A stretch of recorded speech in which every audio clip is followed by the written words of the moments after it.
കേരളത്തിൽ എയിംസ് വരും മറ്റേ മോനെ. നമസ്കാരം, മലയാളി വാർത്ത ഇൻസൈഡിലേക്ക് സ്വാഗതം. തെറിക്കുത്തരം മുറിപ്പത്തിലെന്ന് നമ്മൾ പണ്ടേ കേട്ടിട്ടുണ്ട്. ഇപ്പോഴിതാ ഗണേഷ് കുമാറിന് വയറ് നിറച്ച് സുരേഷ് ഗോപി കൊടുത്തു. കേന്ദ്രമന്ത്രി സുരേഷ് ഗോപിയുടെ തെരഞ്ഞെടുപ്പ് വാഗ്ദാനങ്ങളെയും പ്രഖ്യാപനങ്ങളെയും ഒക്കെ രൂക്ഷമായി പരിഹസിച്ച് ഇക്കഴിഞ്ഞ ദിവസം മന്ത്രി ഗണേഷ് കുമാർ കളത്തിലിറങ്ങിയിരുന്നു. തെരഞ്ഞെടുപ്പ് കാലത്ത് സുരേഷ് ഗോപി നടത്തുന്ന പ്രസ്താവനകളെയും പ്രഖ്യാപനങ്ങളെയുമാണ് ഗണേഷ് കുമാർ പരിഹസിച്ചത്. ഓരോ ഘട്ടത്തിലും ഓരോ സ്ഥലത്ത് എയിംസ് വരുമെന്ന് അദ്ദേഹം അവകാശപ്പെടുന്നു. ആദ്യം തൃശ്ശൂരിൽ വരുമെന്ന് പറഞ്ഞു, പിന്നെ തന്റെ അമ്മ വീടായ ആലപ്പുഴയിൽ, ഒടുവിലിത് തെങ്കാശിയിലാണെങ്കിലും വന്നാൽ മതിയെന്ന നിലപാടിൽ. കേരളത്തിൽ ഒളിമ്പിക്സ് നടത്തുമെന്ന സുരേഷ് ഗോപിയുടെ പ്രഖ്യാപനത്തെയും ഗണേഷ് കുമാർ പരിഹസിച്ചു. വോട്ട് തട്ടാൻ എന്തും പറയുന്ന രീതിയാണ് സുരേഷ് ഗോപിയുടേത് എന്നാണ് ഗണേഷിന്റെ വാദം. കലി അത് തീർക്കാനുള്ളതാണല്ലോ, അതുകൊണ്ട് തന്നെ ഇന്ന് സുരേഷ് ഗോപി നല്ല കട്ടയ്ക്ക് തിരിച്ചു കൊടുത്തു. കേരളത്തിൽ എയിംസ് വരും മറ്റേ മോനെ, ഇതാണ് സുരേഷ് ഗോപിയുടെ മാസ് മറുപടി. മറ്റേ മോനെ എന്നതുകൊണ്ട് സുരേഷ് ഗോപി എന്താണ് ഉദ്ദേശിച്ചത് എന്നതിനെ ചൊല്ലി സോഷ്യൽ മീഡിയയിൽ ഇപ്പോൾ വലിയ തർക്കം. അഴിമതിപ്പിള്ളയുടെ മകനെ തന്നെയാവും സുരേഷ് ഗോപി ഉന്നം വെച്ചത് എന്നൊരു കൂട്ടർ. ഗണേഷ് കുമാറിൻ്റെ മറ്റേ സ്വഭാവമായിരിക്കും സുരേഷ് ഗോപി ഉന്നം വെച്ചത് എന്ന് മറ്റൊരു കൂട്ടർ. എന്തായാലും മറ്റേ മോനെ എന്ന് വിളിച്ചത് എന്തുകൊണ്ടും നന്നായി എന്നാണ് സോഷ്യൽ മീഡിയയിൽ വരുന്ന കമൻറ്റുകൾ. പക്ഷെ മാധ്യമങ്ങൾക്ക് ഇത് അധിക്ഷേപ വാക്കാണ്.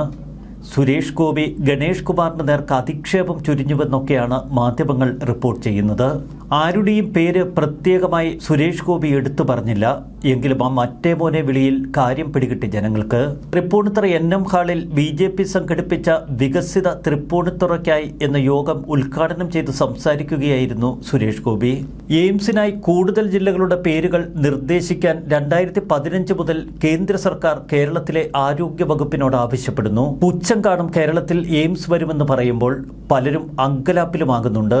പുച്ഛിക്കും, അത് അവരുടെ DNA ആണ്, അതവർ ചെയ്തു കൊള്ളട്ടെ.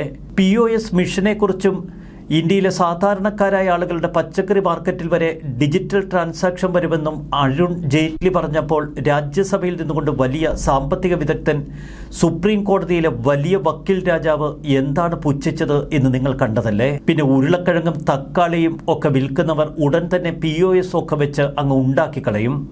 അവരുടെ അടുത്ത് POS മിഷനുണ്ടോ, ചാർജ് ചെയ്യാൻ സൗകര്യമുണ്ടോ, വൈഫൈ കണക്ഷനുണ്ടോ എന്നൊക്കെയാണ് അന്ന് ചോദിച്ചത്. ഇന്ന് രാജ്യം എന്താണ്? ബ്രിട്ടീഷ് ഉദ്യോഗസ്ഥരുടെ ഒരു സംഘം വന്നപ്പോൾ രാജ്യത്തെ സാധാരണക്കാരായ സ്ത്രീകൾ പറഞ്ഞത് എന്താണ്? We don't take currency.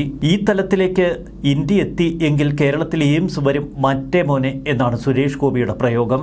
തീർച്ചയായും കേരളത്തിലെ ഒരു ജില്ലയിൽ എയിംസ് വരും. അത് വരും എന്ന് പറയുന്നത് ആരൊക്കെയോ ഭയപ്പെടുത്തുന്നു.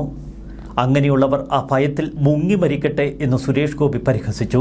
നിലവിൽ 2 ജില്ലകളെ കേന്ദ്രീകരിച്ചാണ് എയിംസ് ചർച്ചകൾ. എന്നാൽ വികസന കാര്യങ്ങളിൽ അവഗണിക്കപ്പെട്ട് കിടക്കുന്ന ജില്ല എന്ന നിലയിൽ ആലപ്പുഴയ്ക്ക് എയിംസിന് മുൻഗണന നൽകണമെന്നാണ് തന്റെ വ്യക്തിപരമായ അഭിപ്രായമെന്ന് സുരേഷ് ഗോപി പറയുന്നു. ആലപ്പുഴയിൽ എയിംസ് സ്ഥാപിക്കാൻ കഴിഞ്ഞില്ല എങ്കിൽ പിന്നെ പരിഗണിക്കേണ്ടത് തൃശ്ശൂർ ജില്ലയാണ്.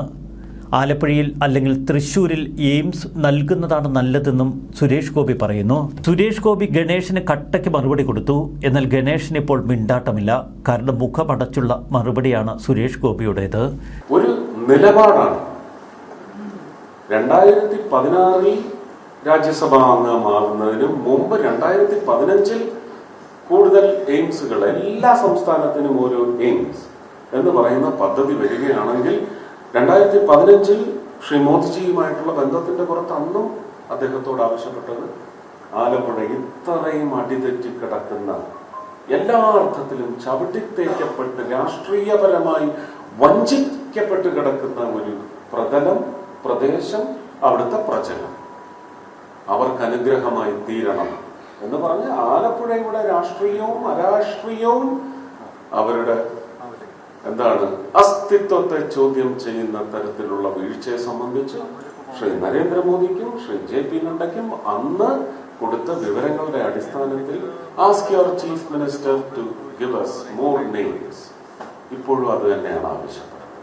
ഇപ്പോഴും 2 ജില്ലയെ ഫോക്കസ് ചെയ്താണ് അവർ നീങ്ങുന്നത്. പക്ഷേ ചില അവിശുദ്ധ താല്പര്യങ്ങൾ ഉള്ളതുകൊണ്ട് ഒരു പ്രദേശം എന്ന് പറയുന്നത് അവരുടെ നിശ്ചയമാണ്. അത് പല്ലും നഖവും ഉപയോഗിച്ച് അതിനകത്ത് ഒരുപാട് അവിഹിതമുള്ളത് കൊണ്ട് കൂടി എതിർത്തിരിക്കും. അത് വരേണ്ട യോഗ്യമായ സ്ഥലത്ത് എവിടെ വന്നാലും സന്തോഷമാണ്. പക്ഷേ നിലപാട് എന്ന് പറയുന്നത് ശക്തമായിരുന്നു ആലപ്പുഴയെന്ന്. അത് അസാധ്യമാണെങ്കിൽ പിന്നെ തീർച്ചയായിട്ടും നരേന്ദ്രമോദി ആയാലും JP നഡ്ഡയായാലും മോദി സർക്കാരായാലും കടപ്പാട് വേണ്ടത് തൃശ്ശൂർക്കാരോടാണ്. അസാധ്യമായ ചരിത്രം രചിച്ച മണ്ണാണ് തൃശ്ശൂർ. അവിടുത്തെ ജനങ്ങളാണ് അത് രചിച്ചത്. അവർക്കുള്ള പ്രത്യുപകാരമായിരിക്കണം, ട്രിബ്യൂട്ടായിരിക്കണം ഈ സ്ഥാപനം തൃശ്ശൂർ വരിക എന്നുള്ളത്. നിങ്ങൾ എറണാകുളം ജില്ലക്കാരാണെങ്കിൽ ശക്തമായി കൈയടിക്കേണ്ട. നിങ്ങൾ കേരളക്കാരാണ്, മലയാളികളാണെങ്കിൽ ശക്തമായി കൈയടിക്കേണ്ട.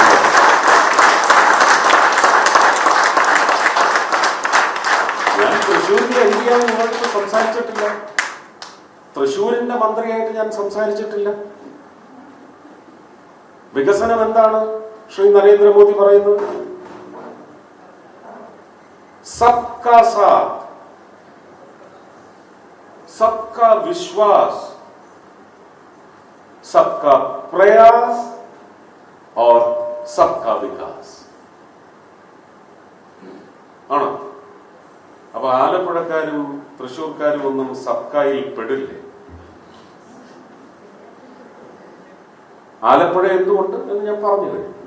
പക്ഷെ സാങ്കേതികമായ വശങ്ങൾ പരിശോധിച്ച് തീർച്ചയായിട്ടും കേരളത്തിൽ ഒരു ജില്ലയിൽ ഇത് വരും. അത് വരും എന്ന് പറയുന്നത് ആരെയൊക്കെയോ ഭയപ്പെടുത്തുന്നുണ്ടെങ്കിൽ അവരാ ഭയത്തിൽ മുങ്ങി അങ്ങ് മരിക്കട്ടെ. പുച്ഛം കാണും. എയിംസ് കേരളത്തിൽ വരുമെന്ന് പറയുമ്പോഴേ അങ്കലാപ്പിൽ പൂണ്ട് പുച്ഛം അവതരിപ്പിക്കുന്നു. അത് അവരുടെ എന്താണ് DNA ആണ്. അതങ്ങനെ അവര് ചെയ്തുകൊണ്ടേ ഇരിക്കട്ടെ. POS മെഷീനെ കുറിച്ചും ഇന്ത്യയില് സാധാരണക്കാർ കൈകാര്യം ചെയ്യുന്ന പച്ചക്കറി മാർക്കറ്റിൽ വരെ ഡിജിറ്റൽ ട്രാൻസാക്ഷൻ വരും എന്ന് ശ്രീ അരുൺ ജെയ്റ്റ്ലി അഭിമാനത്തോട് പാർലമെന്റിൽ അവതരിപ്പിച്ചപ്പോ രാജ്യസഭയിൽ ഇരുന്നുകൊണ്ട് വലിയ സാമ്പത്തിക വിദഗ്ധൻ, വക്കീൽ കൂടിയായ സുപ്രീം കോടതിയിലെ രാജാവ്, വക്കീൽ രാജാവ് എന്താ പുച്ഛിച്ചതെന്ന് നിങ്ങൾ കണ്ടല്ലോ അല്ലേ? കേട്ടിട്ടില്ലേ? പിന്നെ ഉരുളക്കിഴങ്ങും തക്കാളിയൊക്കെ വിൽക്കുന്നവർ ഉടനെ തന്നെ POS എടുത്ത് വെച്ച് ഉണ്ടാക്കി കളയും. അവിടെ അത് ചാർജ് ചെയ്യാൻ മെഷീൻ ഉണ്ടോ? അവരെടുത്ത് POS മെഷീൻ ഉണ്ടോ? അവിടെ വൈഫൈ കണക്ഷൻ ഉണ്ടോ? ഇന്ന് രാജ്യം എന്താണ്? ബ്രിട്ടീഷ് ഉദ്യോഗസ്ഥരുടെ ഒരു സംഘം വന്നപ്പോ രാജ്യത്തെ സാധാരണക്കാരായ സ്ത്രീകൾ എന്താണ് മറുപടി കൊടുത്തത്? വി ഡോണ്ട് ടേക്ക് കറൻസി എന്ന് പറഞ്ഞിടത്ത് എത്തിയെങ്കിൽ കേരളത്തിൽ എയിംസ് വരും മറ്റേ മോനെ